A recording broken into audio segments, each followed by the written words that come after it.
Hi, friends. Please be aware that aside from our usual filthy language, we have a discussion about the breaking news that's going on regarding Welcome to Plathville, and that discussion contains intimate partner violence. So I did put a timestamp in the episode, but it's around minute 4 it starts and ends around minute 10. So just be aware if you want to skip that section. Thank you and enjoy the show because we made it for you.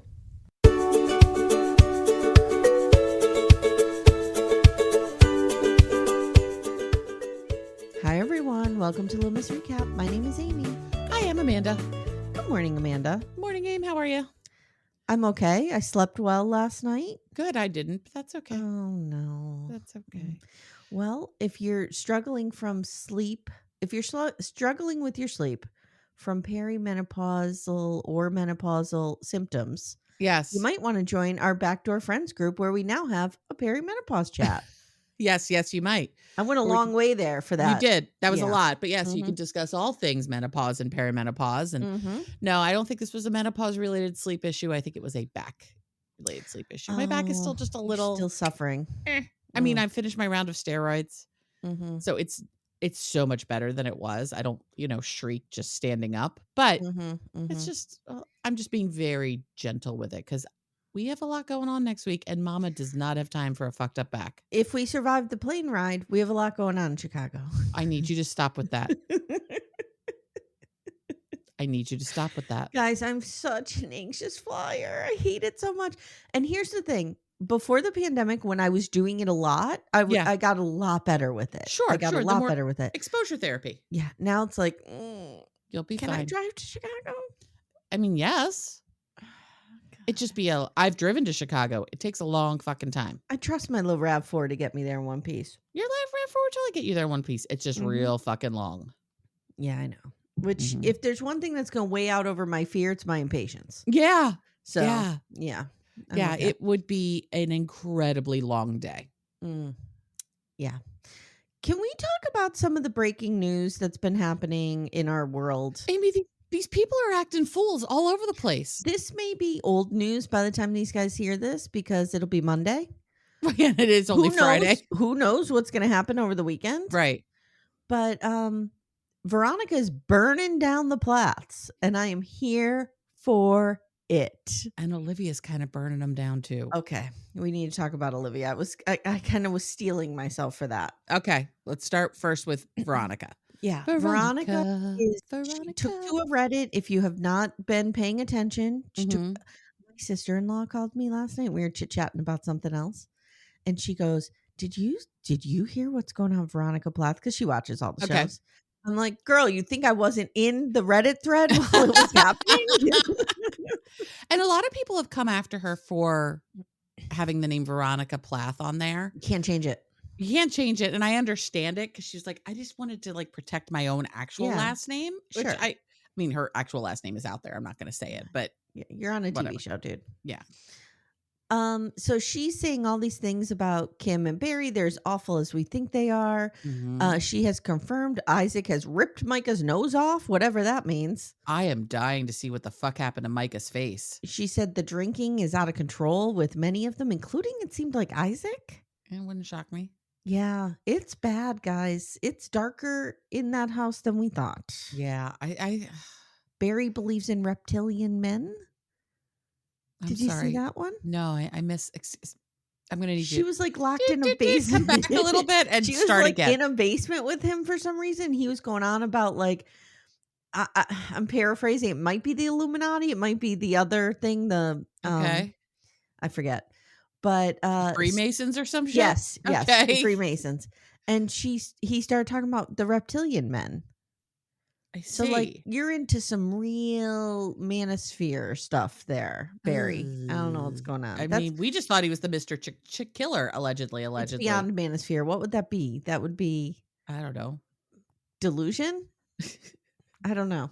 Supermanosphere. Yeah. So she's burning it down over there, right? Good. Then Olivia maybe feeling like, okay, it's kind of safe to come out now and really clarify what has been my life for the past 5 or 6 years, comes out and does this incredible video. And I'm just going to warn everybody right now, jump ahead trigger warning. We're going to talk about intimate partner violence. So jump ahead if you don't want to hear it. I'll put She a actually timestamp. posted a story like 3 days beforehand talking about the experience of living in a violent home, basically. And people came after her going, you weren't abused, blah, blah, Okay. Because heaven forbid we believe a woman's experience of her own life. But okay, go on. I'll put the timestamp of when it ends in the notes. So if you want to skip ahead. So it was really moving. I mean, she gave very detailed accounts about what Ethan would do to her and what he would do to her. I've experienced this in a relationship before. It was just this intimidation. Yeah. That was like, I have power over you. You know, I have power over you. Yep. And I'm just going to intimidate you. And that is a form of abuse. 110%. And you don't have to be punched to be abused. Full stop. Well, and that's what she talks about. Yeah. Like, because I didn't have bruises. She didn't think she was abused for a while. I didn't think I was abused. You remember for me how triggering it was and how my love for Ethan ended when, well, I mean, that season killed it a lot. But yeah, the nail in the coffin was, why don't you make me dinner? But before that was the car. The car ride was so triggering for me because I have an ex who used to put me in those situations. Like they would think it was funny that I was scared. Yes. And there's nothing worse than feeling scared. No. And I remember watching this and looking at Alliya, and you could tell she was terrified. And I remember thinking, like, I felt like something more had to be going on here for her to have been as scared as she was. Well, there was something more going on. At one point, he literally flipped their car. Well, and that's what I'm talking about. Yeah. So, like, back to the car, like, she talked about how he would put her in situations to scare her, and they were in a serious car accident and he was raging or something in the car. It flipped over. She was terrified. So now that gives so much more context to why she's in the car and he's doing donuts recklessly and laughing while she's begging him to stop. Yeah. That scene did not sit right with us when it happened. And also everyone who is like, Olivia is clearly a fame whore who just wants her divorce on television. Listen to this woman talk about the fact that it got to the point where she didn't want to have conversations with Ethan without the cameras there because she didn't feel safe with him. Right. He spit in her face, Amy. He spit in her face. He threatened to shoot her friends who were making her more, quote, liberal. I'm sure he said woke. I'm sure. End quote. Yeah, he's a dark, dark person. Yeah, it's real bad. Yeah. It's real fucking bad. So, I mean, bravo for her for speaking out because she has a public voice and she's using it. And this is her firsthand experience. And I believe her 110%. I believe Veronica 110%. I believe it all. First of all, also, Olivia looks amazing with the red hair. I love when she does that red hair. I agree. What do we do about this show, Amy? Well, that's what I want to talk about. So I have decided that I will only cover next season if it is Veronica burning it down on her way out. Okay. If it's not, if it's going to be, and I don't know how we're going to judge that. If it's going to be some squeaky clean, like everybody's great. Oh, shucks. Yeah, then we're not covering it. No, I'm not giving these people a platform. To try to like pretty up their disgusting lives. Number one, what I'm hearing is they're monsters who believe that half of our population shouldn't exist. Number two, they are in the basement talking about reptilian people. Never good. Number three, they treat women like shit. And number four, there's abuse. Yeah. Like, I don't have anything to say about that. Yeah. What's your thought? I don't want to talk about it if all we're going to try to do is keep this like the Plaths are just all shucks. Like, no, they're not. Yeah. They're not. The show we thought this was, and you and I, folks will hear it like 6 weeks from now or something when you and I were on with Dr. Adam talking about season 2. And we talked about how even at that point, the show had really evolved from we're trying Coke. Who's Tom Brady? Coca-Cola, just for reference. Yeah, Coca-Cola. Just for clarification. I've never had a Sprite before. To starting to really unpack like what does life look like after you've grown up in such an insular bubble? That's where they were in season 2. Now that story doesn't even pertain anymore. It's become something else. It's become something else. And it's become an example of what happens when we live in a very closed patriarchal society, even if it's just a society of a family. Mm-hmm. Mm-hmm. And we let men have power completely unchecked. Yes. And these people hate women. They hate women. And I'm sorry, that's our audience. Yeah. Women and those who love women are our audience. Mm-hmm. And no. Women. I have no interest. Yeah. No interest. No one who thinks women should live in the kitchen all the time is listening to our podcast. Right. Right. No. Okay, that's end of Plath discussion. Let's go into Rob and Jasmine and what's happening there. Okay. Okay, first of all, I said to my husband last night, you need to prepare yourself because when I'm recording Last Resort, I'm going to be going off the rails because just knowing, and it's going to be dropping tomorrow for you guys, as always, just knowing that Rob, what goes through your mind that you think it's a good look to call a woman a whore? On national television. Mm-hmm. And the casuality, I haven't watched the episode yet, but I've only seen the preview. The casualness with which he just threw out, like, well, you're a whore. What? I know. This is not the first time Rob has said it. No. It rolls off the tongue for him very easily. And I blush to think of the number of times he said that word to Sophie. Yep, exactly. Mm-hmm. Well, we heard the voicemail. Yep. So, on a Shabuti post, someone was like, I've always been Team Rob, and the people are still Team Rob. Of course they are. And I commented, I said, the moment I heard that voicemail that Sophie put out, he was dead to me. Listen, do I think what Jasmine did to Gino was amazing? No. She's terrible too. Gino is not a victim here. Gino's a big boy. He bought himself a wife. He bought a blow-up doll, and then when she had feelings and turned real, he couldn't handle it. So when she had needs, too. Yeah, he couldn't. Yeah. No.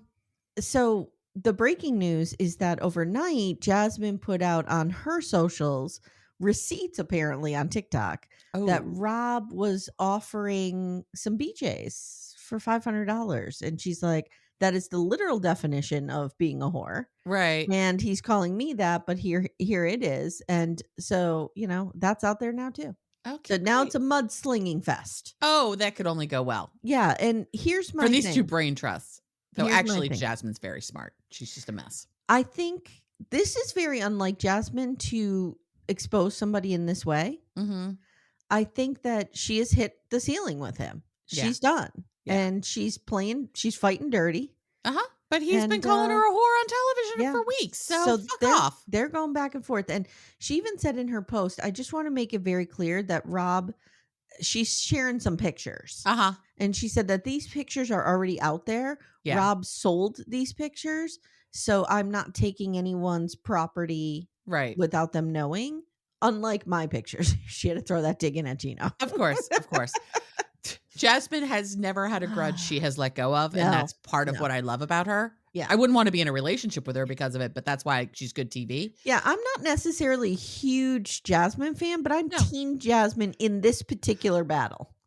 Completely agreed. And I mean, from the moment we met Rob, people were finding pictures of his butthole on TV, on websites. And that's what she's sharing. It's just, and I didn't find him. I don't care. And I especially do not go for the whole. Amy, I'm an intelligent woman. I just am saying phrases like, I don't care about his butthole because in fact I don't. But what is happening? I don't go for the whole, if Rob is bi or whatever his sexuality, I don't go for the shaming of that. No, I don't care. No, love what you want. I don't care. But I do think it's funny. She is like coming at him. Particularly because he's so homophobic and so slut shamey. I hate him. I hate him. I hate him too. There's nothing now that his pretty eyes can do to overcome anything about him. I would resist him even with Sweet Sweet Wine in my system. I think I'm so repulsed by him at this point. Yeah, he's gross. Yeah. He's really fucking gross. All right. Speaking of, you want to get into this show with these weirdos? I want to give you one gift before we go on. Backdoor friend Meredith and I were chatting. She's into Florian too. She thinks he's hot too. See? See? I wanted to give you that gift. There's more than backdoor friend Meredith. Okay, well, she and I discussed it, and I said, "What is wrong with you people?" Okay. Some people have left comments that were like, Amy, I think you're ridiculous. This is so stupid. You have trash taste. But others have been like, I get it, girl. I get it a little bit. Okay, sure. Yeah. Okay, let's talk about these fools. Okay. Show chat ends 14:50. Okay, here we go. This is 90 Day Fiance, Season 11, Episode 7, The Price of Love. A price Greg can't afford. Guys, I'm real revved up about Greg, just so we know. Greg can't afford gum. Greg is, I'm coming for him. Greg should be going through the cushions of the couch looking for money because that's all he's going to make. I don't like this guy. Joan, go home. Joan needs to run. Let's start with Juan and Jessica, shall we? Because there's not a ton here. And they're boring. So the kids are waking them up in this nonstop hell of a bedroom. I mean, a parent having a shared bedroom with 3 small children is everyone's nightmare. Right. And few people love children more than you. And you're like, fuck, no. Jessica says, last night was rough. We had a fight about my ex. I thought I was like a super sleuth because I'm like, oh, there's Christmas presents behind her. But then literally her next sentence is like, we're wearing matching PJs for Christmas. So I didn't figure it out. So Juan wishes she would sex it up a little bit with her Christmas pajamas. And she's like, with the fucking kids in the house? Right. Not doing that, dude. Dude, your ideas of sex and shit up for the rest of your life are gone in the way you think they are. Yep. All gone. Yeah. I'm trying to figure out, we don't have their ages. I forget how old he is. Is he 30? Yeah, if he's still in his 20s, he's like 29. This reminds me of a poem. Here we go. Oh God, here we go. Hold on. Do you know the poem? Is it Philip? Yeah, here it is. It's Philip Levine. No. It's called You Can Have It. And it's about his childhood and growing up with his brother. Okay.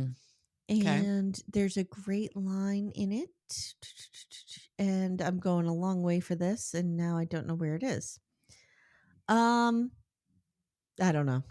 I don't know. I know it's by Philip Levine. I just forget what it is. But the line in the poem is, here it is. Okay. The poem is, we were 20 for such a short time and always in the wrong clothes, crusted with dirt and sweat.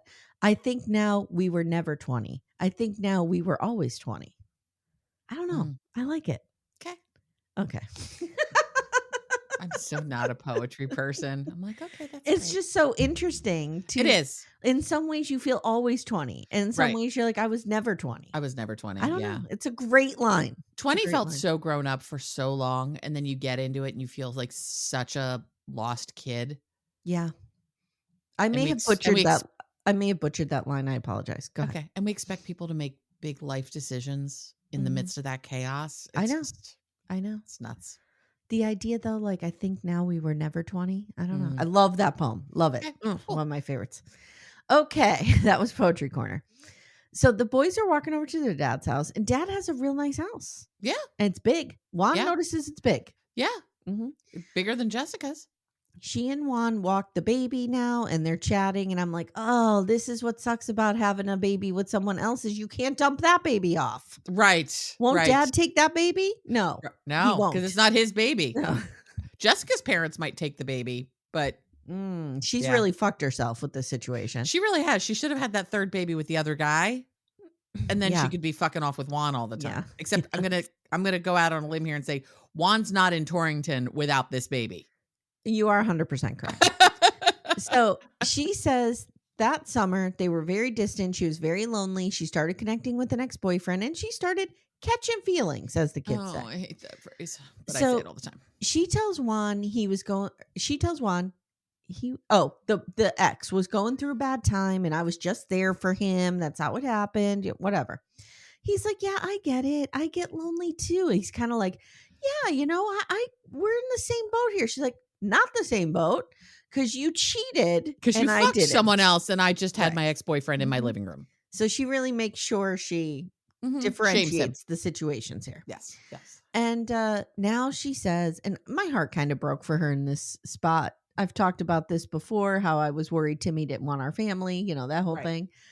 She's like, do you like, giving up your life on a boat? Are you okay with that? He's like, well, it was a sacrifice. And she's like crying now. And she's like, do you want this? And that's what this poor girl just needs to hear. Do you want this? Yeah. He feels she's offering him lesser. Yeah.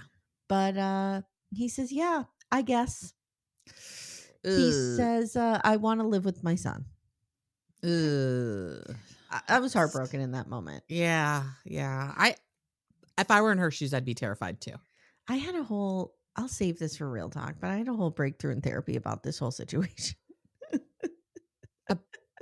About Juan and Jessica? No. Okay. About bringing up those feelings I had in the early years of my marriage. Oh, okay. Yeah. We had a major breakthrough this week. Oh, I can't wait to hear about that. Yeah, we'll talk about it on real talk. Okay. Now at your $12 level. Yes. Okay. So let's go to Sarper and Shekinah. Okay. My favorite man of the season. I love him. Sarper has, I think, inadvertently been on a redemption tour here. And he has warmed his way into everyone's hearts. He really has. She needs to move now. Like right now. Also, I think I would like to go get a facial from Shekinah.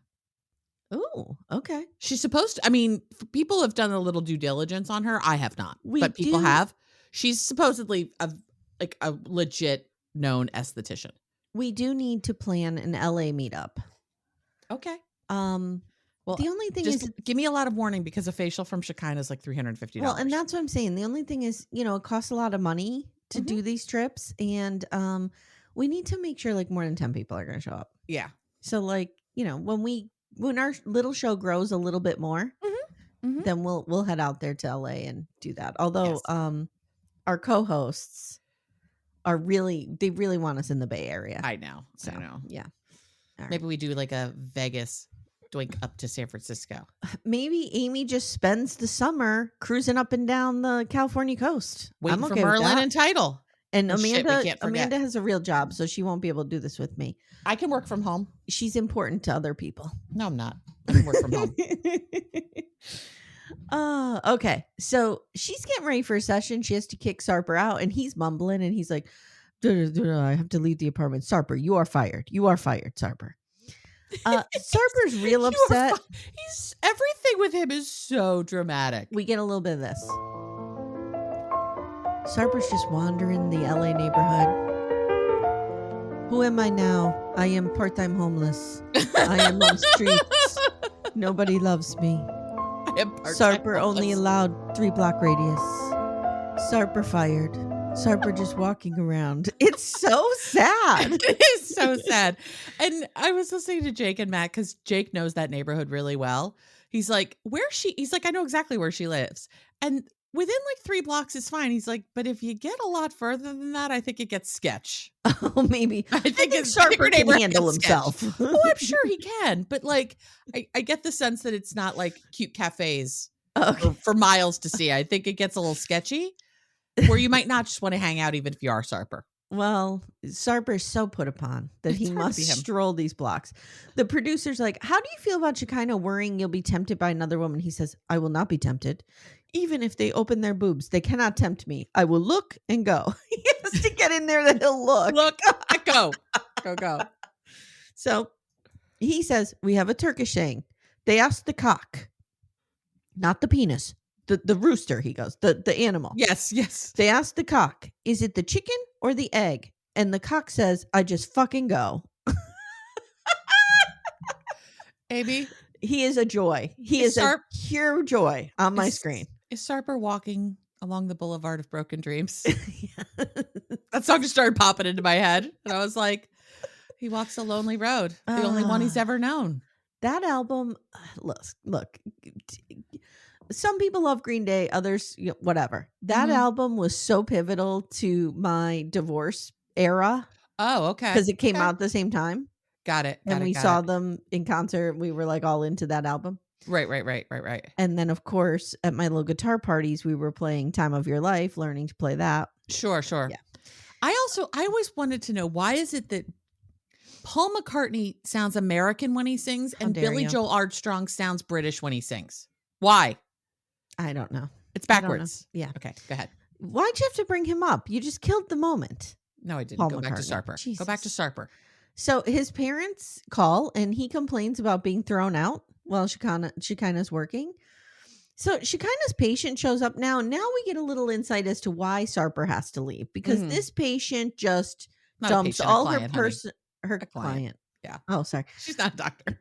Her client just dumps all of her boozing and cruising onto Shekinah. I mean, this is great. We got gossip within a story. I'm here for that. Within a story. Yes. Well, this woman's also now doing it on national television, so clearly she probably wouldn't be that concerned with Sarper being upstairs, but whatever. She got some whiskey dick in Hawaii, apparently. Yes, she did. Yeah, she did. You get it, girl. That poor guy that she's like shaving. Some guy's watching this in Hawaii like, fuck. That's how this woman remembers me? I don't even remember her. Yes, we know, because of the whiskey dick. It's all good. We've all been there, honey. Yeah, who amongst us? Hey everyone, stay tuned. Little Miss Recap will be right back after these words. Amanda. Amy. For our sponsor, Lumi Gummies today, I have an idea. I think we should do a rapid fire bonus round. Which 90-day celebrity stars need a Lumi Gummy or have taken a Lumi Gummy maybe? Okay. Madeline. Oh, I have her on my list too. Manon. Manon could really use indica. Yeah, to calm her the fuck down.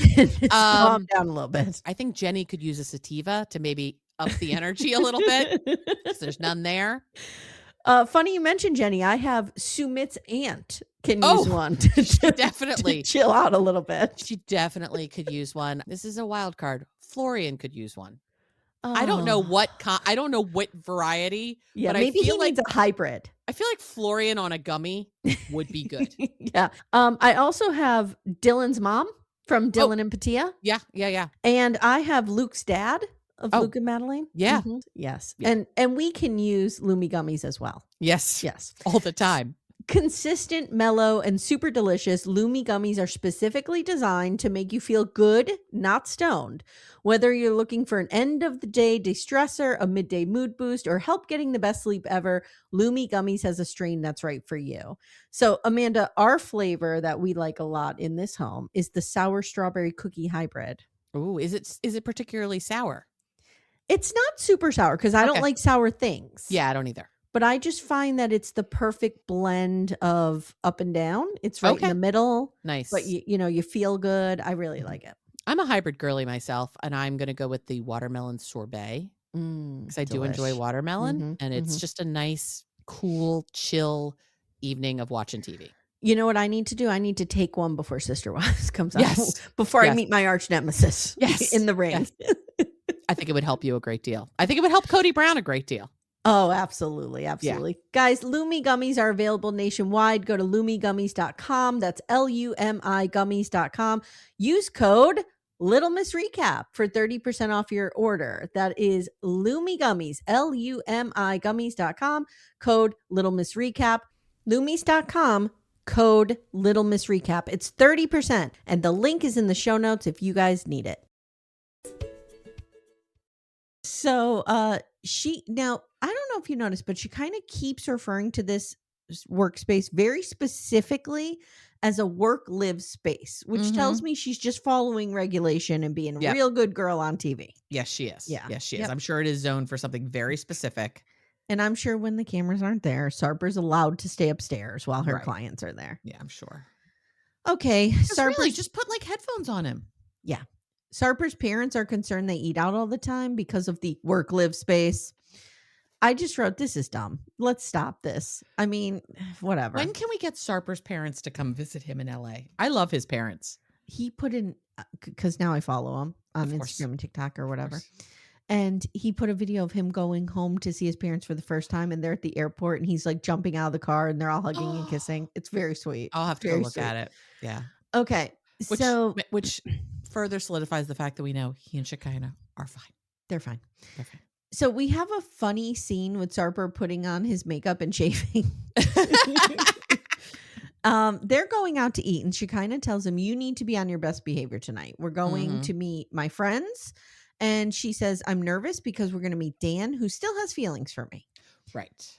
They arrive. Dan hugs Sarper, and Sarper goes, I wanted to do other things to him. He hugged me. How dare he?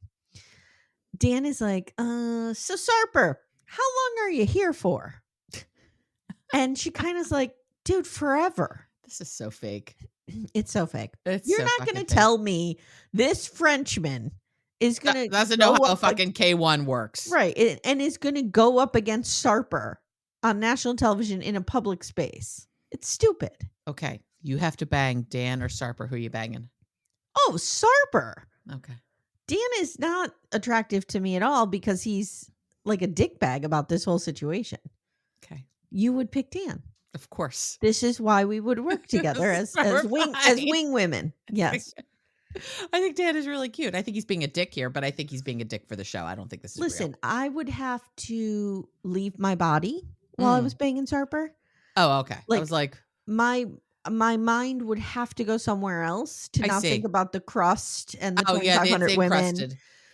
So I would have to go to a place, but I could get it done. I would very much ask for you to see some STD results before you do anything with him, please. Yeah. Yeah. And I'm just going to say this, and I have zero evidence of this. We'll have to talk about with Jake when we see him. I just don't think he has a huge dick. No, I don't think he does. No. And I don't think he's a generous lover. No, I don't think he is either. I think he probably has a boyfriend dick. It's fine. Yeah. And I think he just jackhammers. Yeah. Yeah. He's not. Yeah. He's not a kind and considerate lover. But when the two of you are drunk and you're out by the dumpster and it's 3 a.m. Oh, I'd make out with Sarper. Who a the fuck am I kidding? Jackhammer can do the job. Who cares? Okay. So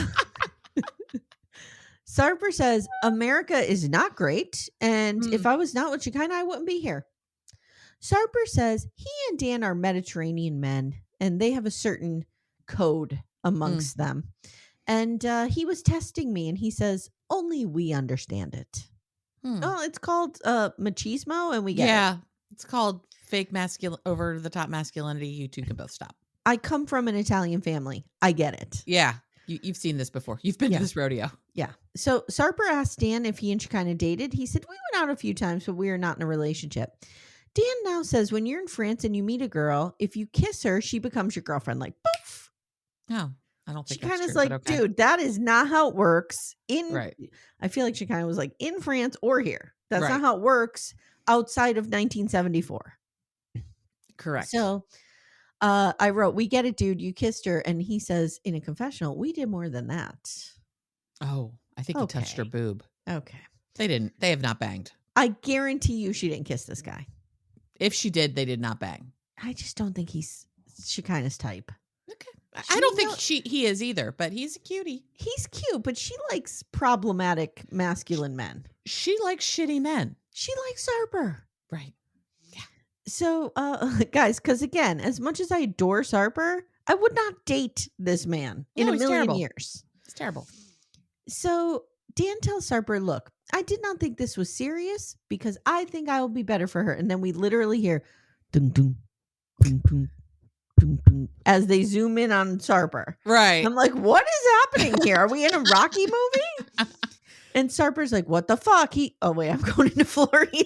Wrong, potentially problematic man. Go ahead. Sorry. Yeah. What the fuck? He tries to poke me with some small words and ego clash. I need to watch myself. What's a test? So Dan continues this. Oh, that might get me into the Sarper. What's a test? There you go. Dan continues this. I am a better man for her to be with. She kind of is laughing. And I just wrote, she kind of needs to shut this down right now. She thinks this is cute, but it's not. It's not. Sarper tells Dan, you are a good boy, but you are not her type. And she kind of tells the camera, I'm stunned Sarper is not ripping this man limb from limb right now. I kind of was too.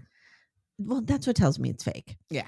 Sarper says some guys are cat guys and some guys are dog guys. And she kind of shuts that right down. Thank God. Yeah, because I feel like that was going into we know where that was going. Yeah. Yep. Mm-hmm. Yep. Sarper tells the camera, does he want to die? Does this guy want to die? Because I'll make him die. Dan says, I don't want you to just keep collecting your Barbies. You are not a Ken. She's not a Barbie. Just take care of her. Sarper says what he always says. I die for her. I kill for her. Now, Florian does this too. Yes. Maybe this is a that part of the planet phraseology. Like, I will kill for her. I'll die for her. But I won't speak nicely to her. No. Or I won't come home from the club at 3 a.m. That's too much. I won't stop hanging out with Darce. I won't No. stop making out with other girls. I won't stop being drunky with people. No, Sarper, I didn't realize how I took every note of this. Sarper tells the camera, it's dangerous to poke the bear this much. This French baguette nonstop talking. Dan tells the table, I'm sorry, Sarper, but you sound like this is all bullshit and I have to leave. And friend Josh, who was just there watching the whole thing the whole time, goes, shocking. And Dan tells the camera, Sarper is not real, and I just want Shekinah to be happy. Sarper is a prince, but I am still the king. We have all said Sarper isn't actually real, so I get it. I get it, but no, that's ridiculous. I'm going to run through Mark and Mina real quick, and then we'll get to Shawn and Alliya, because that deserves a little more time and space. It does. Okay. It does. So Mark and Mina are loaded up the car to go back to Jordan's, and he's like, can we please just have fun? And she's like, it's fine, but I cannot talk to Jordan. He's like, you know what? At this point, I don't fucking care. Right. We get this real awkward ferry ride. Eventually on the ferry, Jordan comes over to her and she's like, let's just try to be nice. Let's have a truce. Right. You know, we can, and Mina is agreeable to it. Yeah. Mina's like, okay. You know, and Jordan's smart. Jordan kind of uses the entree of like just engaging with the baby. Yes. Yeah. Which is a great way to start winning over somebody. Just be nice to their baby. And that gets you a long way. But then we have the race to the family. So Mina's flipping out because Jordan gets off the ferry and allegedly runs to a golf cart and beelines over to the family house with a good 10-minute head start. Right. Where Mina is convinced she has gone over there to poison the well. Right. Yeah. So they get there and Mark's mother is there, Sherry, and his father. And I'm like, how old is Mark? Because these people look really young to be his parents. He's 59. So they've got to be 80? Yeah. About? It's kind of what my parents look like. Wow. This woman looks great. Yeah. You know what it is? Is that what having money and living at the beach buys you? Maybe. Yeah, Maybe. I bet you it is. Yeah. Yeah. My dad could totally be in this group of people and you would think they were the same age. Yeah. Wow. Okay. Yeah.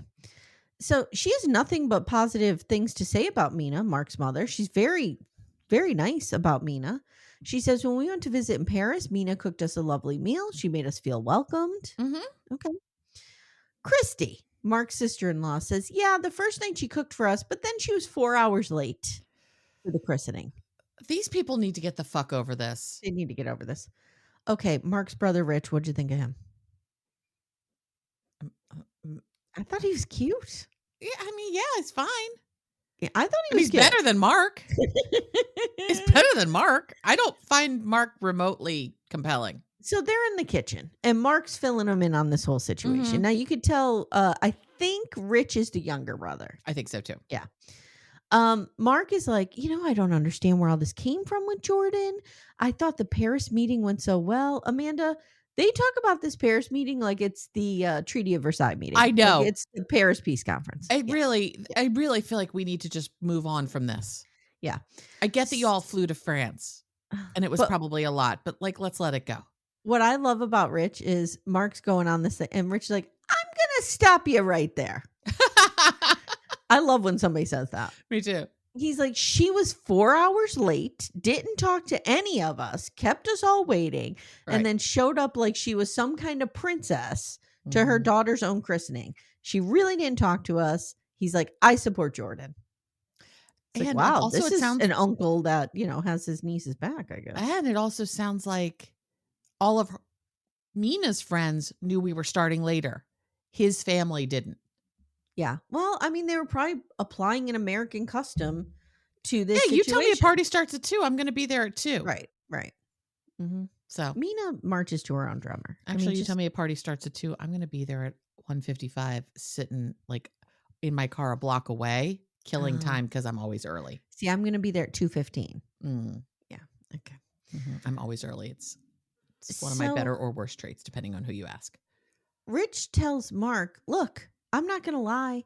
We booked refundable tickets for your wedding because we're just not sure this is going to happen. Mm-hmm. Mark tells the camera, this is a fucking disaster. Yeah, it's not going good. Outside, they're discussing the Evites, Amanda, and we learned that a whole bunch of people are doing reply all. Yep. Oh, God. Because Mark didn't throw them into a BCC. Nope. He just BC'd everyone. Here we go.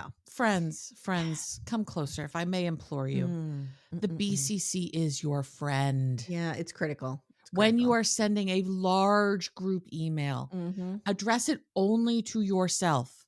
Everyone else goes in the BCC line. Or maybe if like Todd and I were throwing a big something, I would address it to Todd and me, BCC everyone else. So if anybody else replies all, both he and I will get it.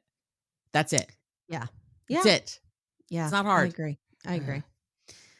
So outside, like I said, they're discussing this. And Jordan says, hey, so how's the prenup coming?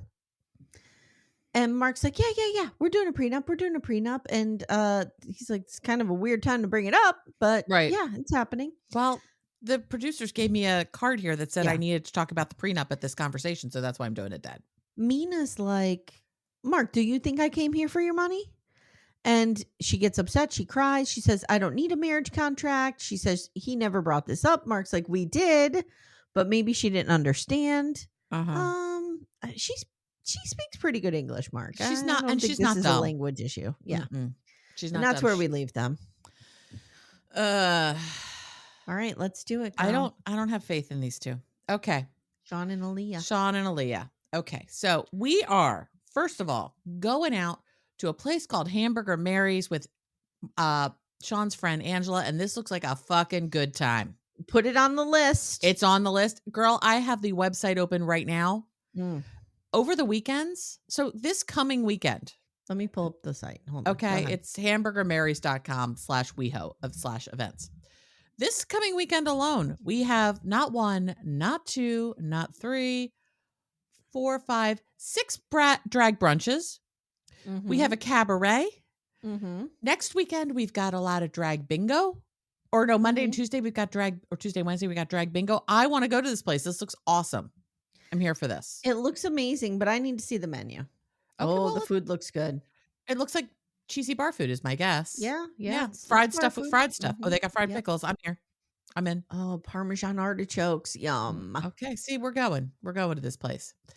Okay. So, and we're here for drag bingo. Alliya has 100%. Alliya has a lot of questions. Is bingo popular for gays in America? What is happening here? Why are we here? Why are we doing bingo with drag people? She has many questions, and girl, get used to it because drag bingo is a thing. Yeah, same. I had a lot of questions like, why are we playing bingo and you're under 70 and it's the middle of the day? And then I realized, I live in Northeast Pennsylvania where the average age of our citizens is over 70. Right. Something, yeah. Yeah, bingo is reserved for the homes, if you will. Oh, or churches. There's a lot of church bingos where you can win a quilt. Do you guys have designer bag bingo ever? Oh yeah, I've seen that. Yeah, okay. I've seen that, but we never have fun bingo like drag bingo. Oh, okay. We have you have to go into Philly for drag bingo, but yeah. We have gun bingo quite a bit up here. Wow. You can win a gun. Yeah. Yeah, no, I've gone to the designer bag bingo. The last one I went to was a fundraiser for the music department at a high school kind of thing. Okay. Which, I'm like, I'll pay $10 for a bingo pack to support kids in music. That's great. Yeah, I have no interest in a designer bag. I don't either, just but donate it to somebody else. Yeah, or most of the time you get a gift receipt and you can do shit with it. But no, I would just go to bring snacks and drinks with my friends and donate to a good cause. Anyway, so we are drag bingo. Alliya has questions. Angela says she learned about the relationship in drips and drabs over time. Alliya's really trying to figure out who knows what about her, when, where, and how, because she's feeling very hidden, and I don't blame her. And I want to make it clear that Shawn, no, I don't want to make it clear. Shawn should make it very clear before he takes Alliya around to anyone. This is what this person knows. You know what I mean? Like, don't let her walk into a situation where she has to expend energy not focusing on the conversation, but figuring out what this person knows. Right. Like, just be like, look, here's what I've told this person about our relationship. Now you have the information. Let's go. Also, English, I mean, Alliya's English is very good, but you can tell she's translating in her head all the time. Yes. So don't make her have to do one more thing. Right. And then she can't focus on the conversation. Then she's going to get she didn't seem into the conversation. Right. Blah, blah, blah. Well, she's just trying to figure out what's happening around her. I don't hate Shawn, but I'm struggling with Shawn right now. Yeah. We're on one of the valleys instead of the peaks. Yeah. Yes. This is not the best look for Shawn thus far. So Angela asks how the K1 works. They all agree there is a lot of pressure. They have to get married in 90 days. I really wish all of these people would stop talking about the 90 days as a trial period. That's not what it fucking is. No, you're committed to getting married. Right. All the 90 days is we just have to make it happen in those days. Right. The year and a half up to the 90 days should have been the trial period called a relationship. That's right. So we learned though, and we knew this, Shawn and Alliya have been together for 3 years. Alliya said, one thing I do want to address, and I've heard a lot of people talk about this, the incredulity of his children knowing about Shawn and Alliya and whether that's true or not. And people be like, well, he was on a TV show. I think this was filmed before the show came out. Yeah, I'm starting to think that too. I think this was filmed within like 6 months. Yeah, like right after the Love in Caribbean or whatever. Yeah, I don't think it has been out yet. Okay. That's my guess. Because otherwise, of course, his children would know. There's no world in which he has 3 kids and none of their friends watch 90 Day Fiance. Right. So that's stupid. It's like one of the most popular reality shows on TV. People are watching it. So anyway, so Alliya says not everyone in their life knows about her and asks what Angela knew about her. And she says she knew about her dead name, which I want to have a moment here. Alliya is now very clear. She does not like her dead name being used. It upsets her. It bothers her. So we were never going to say that name again. Yeah. Done. And nor should Shawn. Nor should Shawn, nor should anyone in her life. It's done. She's very clear on what name she wants to be called. Yeah. And she hadn't been before. So we were going back and forth in the ways she was. Yeah. She's now clear. So Angela says she knew about Alliya before the transition and says that Alliya says she doesn't think people realize how much using her dead name hurts her. And Angela learned of the transition that Alliya has gone through about 6 months ago and says, Shawn's been processing it. So we talk more about this. And again, I still think this is an interesting conversation. I do too. And Shawn says that he had to mourn this transition as a death, which I understand how he feels. I understand if I'm Alliya, how much that hurts. Yeah. I understand both. And neither one of them are wrong. Angela asks if Alliya had to mourn it all. And she didn't. She chose not to correct Angela using her dead name because she doesn't know how to react when people do it. And she isn't sure what she's supposed to do. And Alliya says she didn't mourn this. She was becoming who she was. Not being Alliya was the mourning. Yeah. Not losing her dead name is the mourning. And at some point as they're talking, it almost looks like Alliya is like dissociating. Like, well, that's what I was just going to say. It was hard to watch. It's hard to watch her. Because Alliya's sitting there, she's not saying anything. Those two are throwing back and forth the dead name. I was like, this is not good. This is not good. I wanted to be like, stop. Let's just take a time out. Yeah. Everybody reset. And not only are they using her dead name, which was, bad enough, but they're talking about her like she's not there. That drives me crazy. Me too. Yeah. Me too. It really, really bothered me. And they get ready to leave and Shawn's like, do you want to walk home? And Alliya's like, no, I'm really tired. Can we just get a car? He's like, yep. Doop, doop, boop, boop, boop. On yield little Uber, we get a car and asks Alliya how it went. And she says she doesn't like how they just kept using her dead name. And Shawn says, Shawn's like, well, Angela needs to know the story. And you can tell Angela the story without saying that word. That name over and over and over again. And actually, Angela doesn't really need to know the story. Or you could have had the talk with Angela before. Bing, bing, bing. Before you introduced Alliya to her. Only I do a buzzer as bing instead of ding. I bing, understand. Bing, bing. And Alliya says she needs to know that he accepts her as Alliya. And she's still not sure that he does. Hey everyone, stay tuned. Little Miss Recap will be right back after these words. So it's the next day, and Alliya is still upset about all the use of her dead name. And they're going to go out. He goes to put this dog is killing me in the best way possible. I need this dog in my life all the time. The way he just picks up this Muppet of a dog. Somebody said the dog reminds them of the dog from The Little Mermaid, and I can never unsee it. Yeah, kind of. Yeah. It's what are people say? It's some sort of doodle. Oh, I don't know. It's a designer dog. Yeah, it's not a golden doodle or anything. No, no, the coloring's all wrong for it to be a golden doodle, but it's some sort of it's in the doodle family. And I'm an adopt, don't shop kind of girl, just like you are. Yes. But I do enjoy the doodles. I enjoy these mixes of doodles with things because they're always so fucking cute and they almost always look like Muppets. Yeah. And this dog is a Muppet. And so he picks his Maxwell up to put him in his little crate. And Alliya points out that Shawn's shorts are ripped and he just doesn't really care. And they're going to go out shopping. And so first of all, Alliya needs a jacket because LA is chilly. And she doesn't know how to do chili. She's never had to have a jacket before. Right. She's never even owned a winter coat. No. And she doesn't want Shawn's help to pick out clothes because he keeps showing her clothes. And she's like, I'll pick out my own clothes. Thank you very much. And she asks if she's still upset. And she says she is and has asked for Shawn to not use her dead name. And he's basically being a dick about it. And he says there would be no Shawn and Alliya without Shawn and her former name. Yeah. I get what he's saying, but stop. Get a fucking therapist to process this, dude. Don't do this with her. And don't keep doing it on television. You can still process it without talking about that name. Yes. It's triggering for her. Yeah. Stop it. These two need a couples counselor. They really do. You know what? That would be so fucking helpful. Mm-hmm. That would be so helpful. He should be, and I'm sure Shawn is an advocate of therapy. Hopefully, maybe.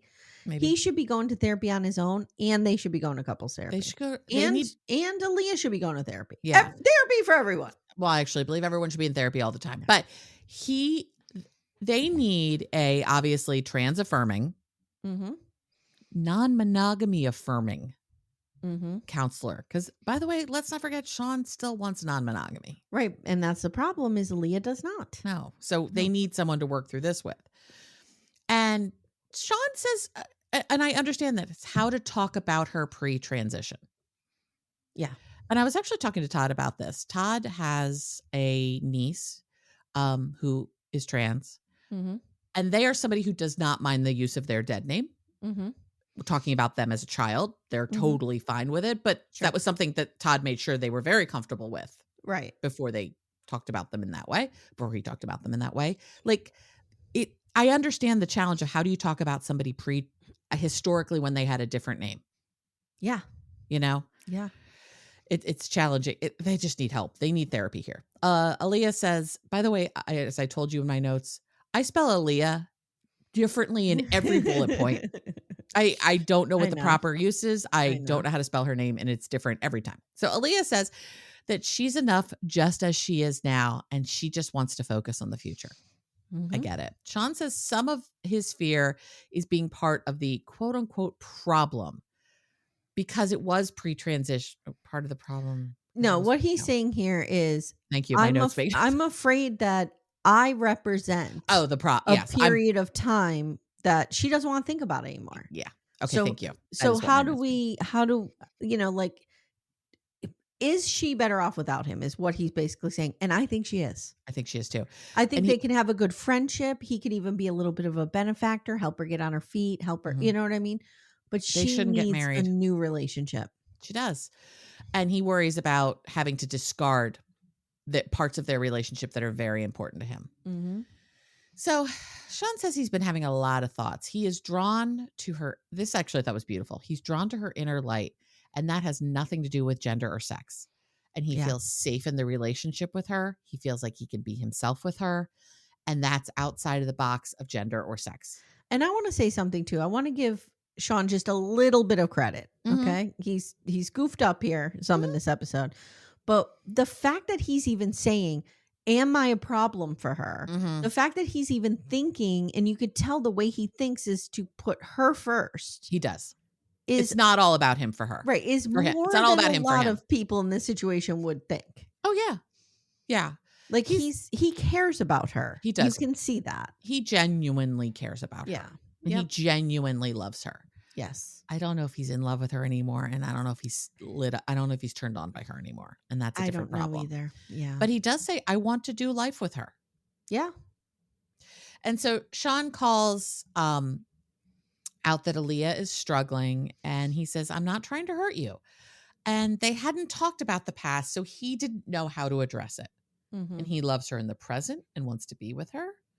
And he made, as we knew was coming, the new Shawn and Alliya adventure book. Mm-hmm. And it's very sweet. And she's moved. She is deeply moved. She's looking Mm-hmm. through this. She has tears running down her face. Mm-hmm. And she says this makes her feel very supported by him in her transition. And now she has some real saucy lingerie on. Mm-hmm. She's a fucking smoke show. Jesus. And comes to bed, and it feels like they can move forward. And they kick the dog out, and who knows if they're going to bang or not. He's there.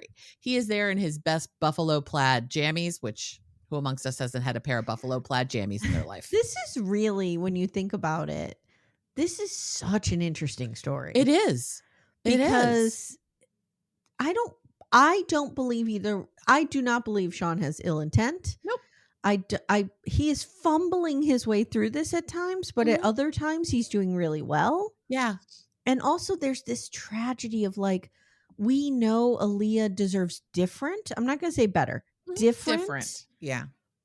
But she also he supports her so well, like in so many ways. Yep. I'm not just talking about financially, in so many ways. Yeah. And she needs, it's like, I don't know. This is a great storyline to watch and talk about. It really is. I'm deeply enjoying this. So that's where we leave them.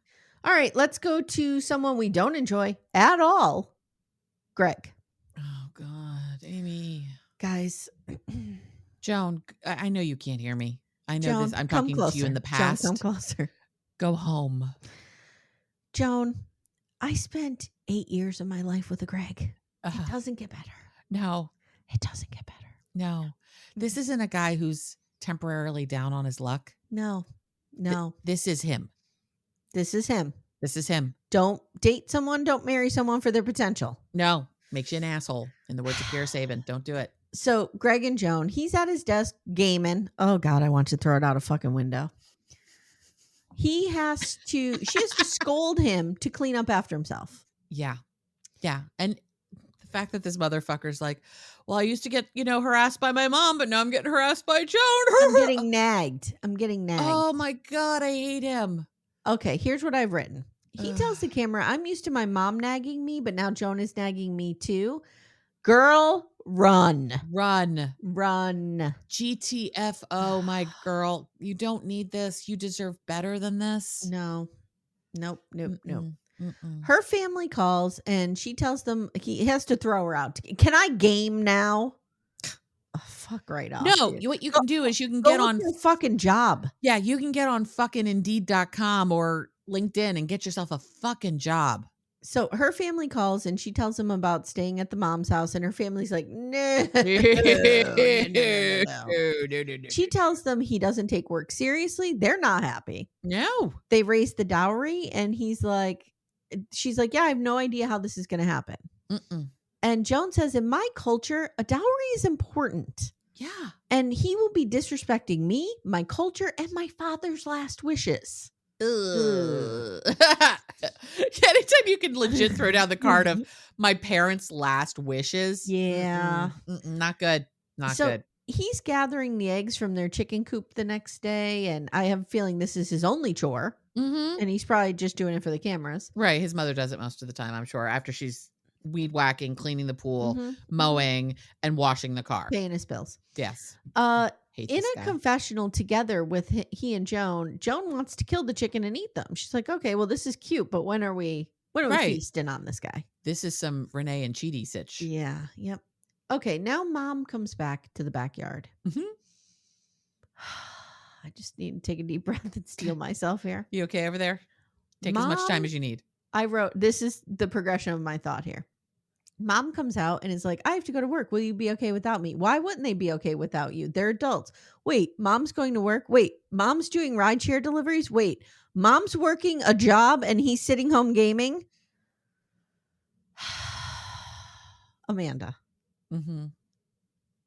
This guy is a piece of shit. I'm just putting it out there. He sucks. could be the nicest guy on the planet. He's using his mother. Yeah. He's using Joan. He is a big baby. Yeah. The mother needs to throw him the fuck out of the house. The mother created this nightmare.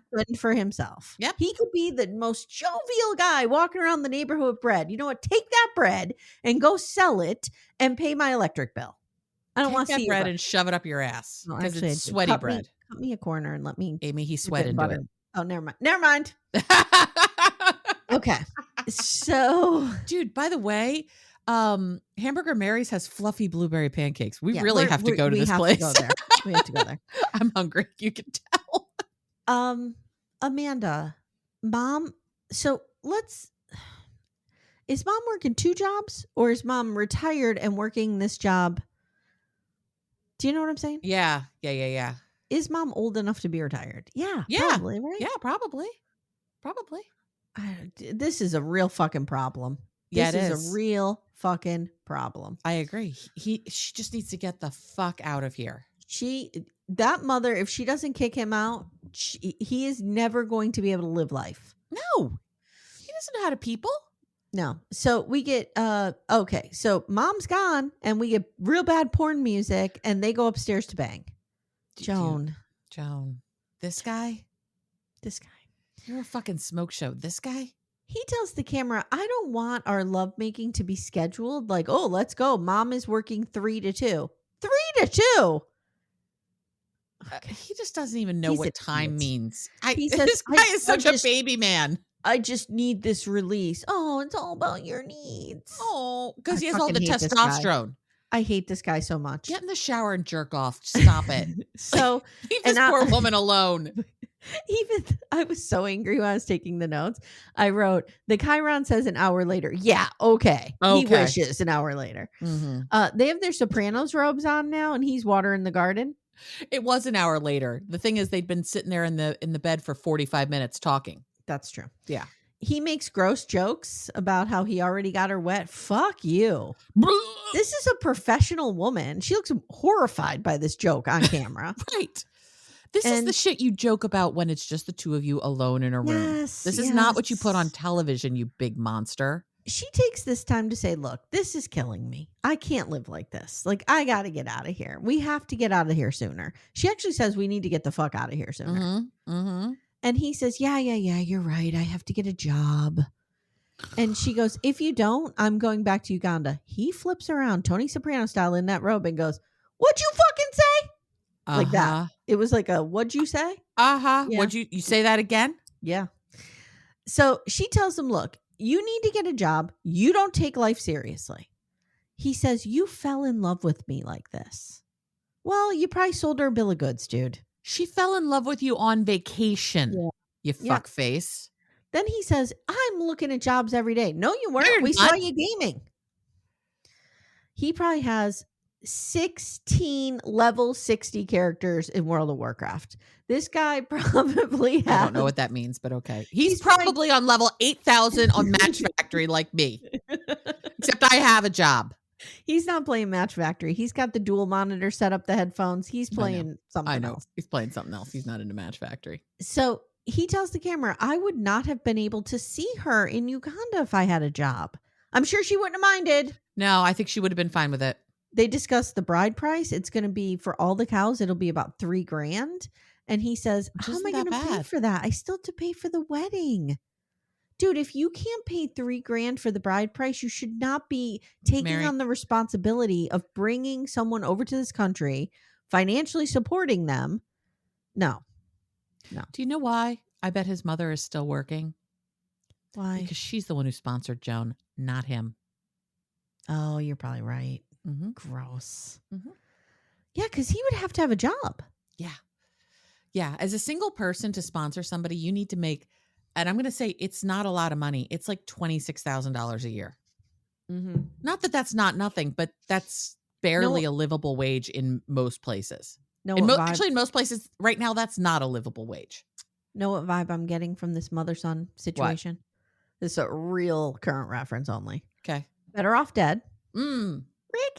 Yeah. Ricky and the mother. Yeah. I'm getting that feel here. Yep, And that they feels bring right. Simone in and they're like, the mother's basically like, you need to go fuck my son. This is the situation. Yeah, that tracks. So she says, this is my culture. It's non-negotiable.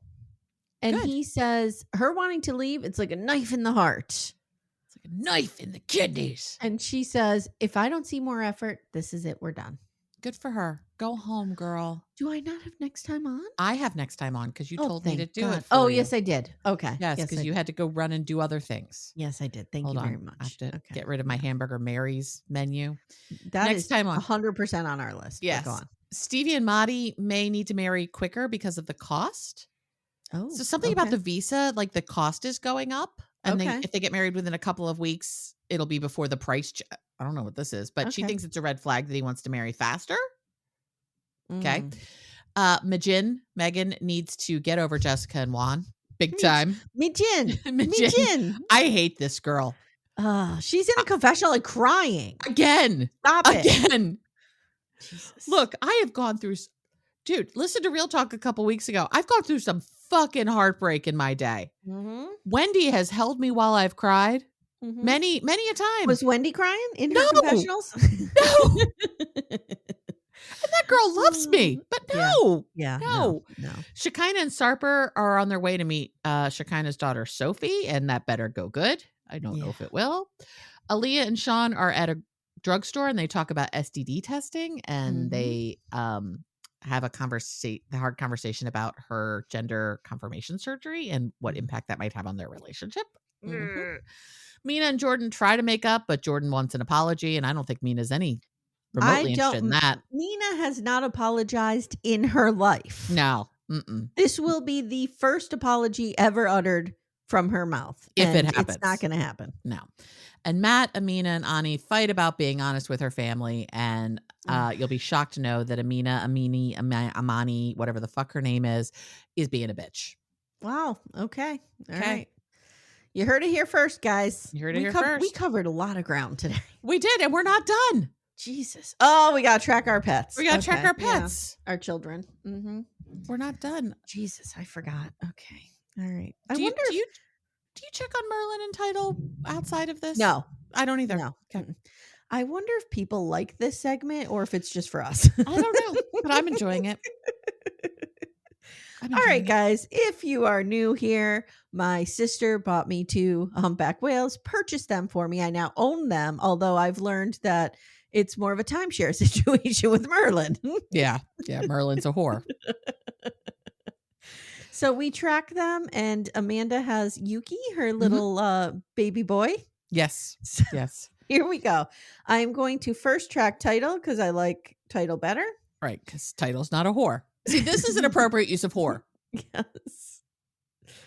Oh my God. Why can't it? It's not working. Oh my God, Amanda. What's happening? I don't know. Okay, here. Okay, got it. All right. Let me change. Do you have to change the language every time? Yes, every time. Yeah. Okay, here we go. I mean, I know some rudimentary French. I could probably get through it though. Okay, humpback whale. Just a reminder that Title is my baby boy, that he is over 15 meters in length, which is quite large. That is quite large.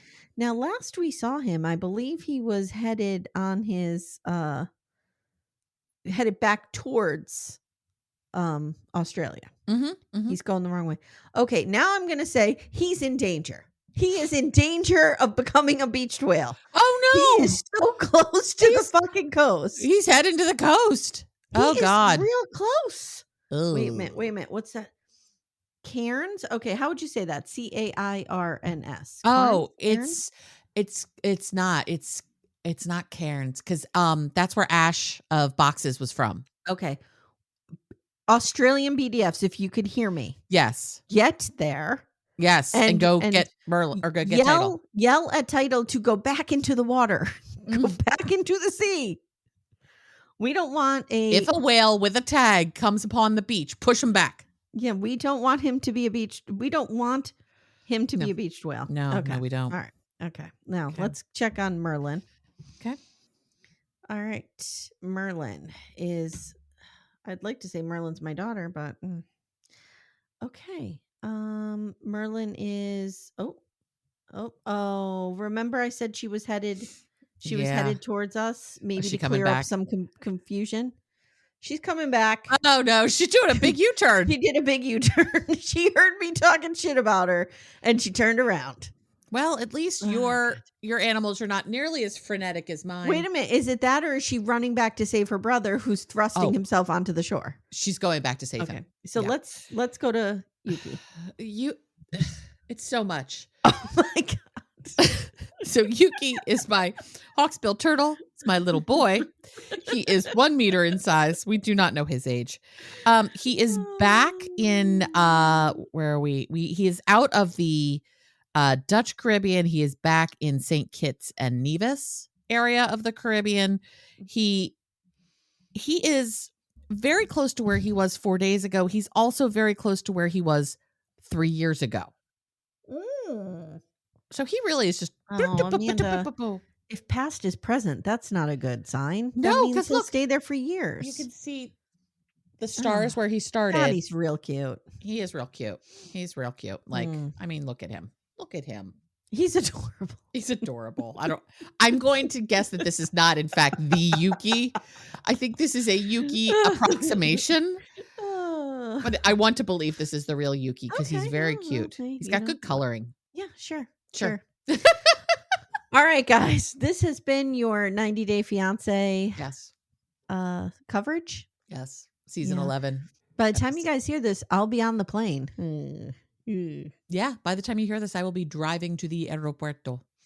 Or I will be being driven to the aeropuerto.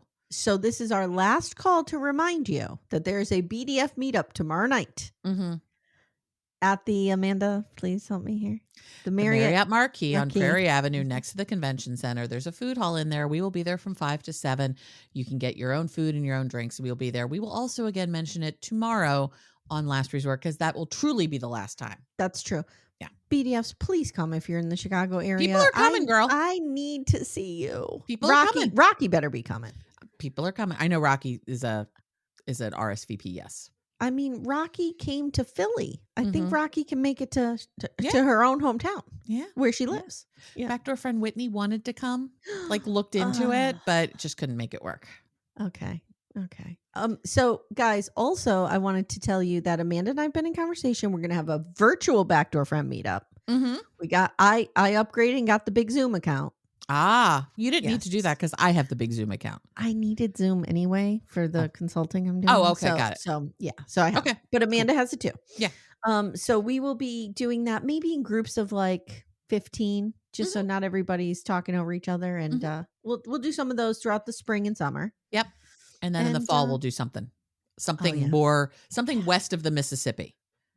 Yeah. People TBD where. Yeah. People have made us promise we will. I'm thinking Vegas. I'm telling you. Vegas. I had a couple people say they're coming to Vegas. Yeah, Take me to Vegas. It's just easy to fly into and it's pretty cheap to fly into. Exactly. So, and we can. Can we see Barry Manilow? Will he be there? Maybe. I'll take a look. Okay. God, are we 105?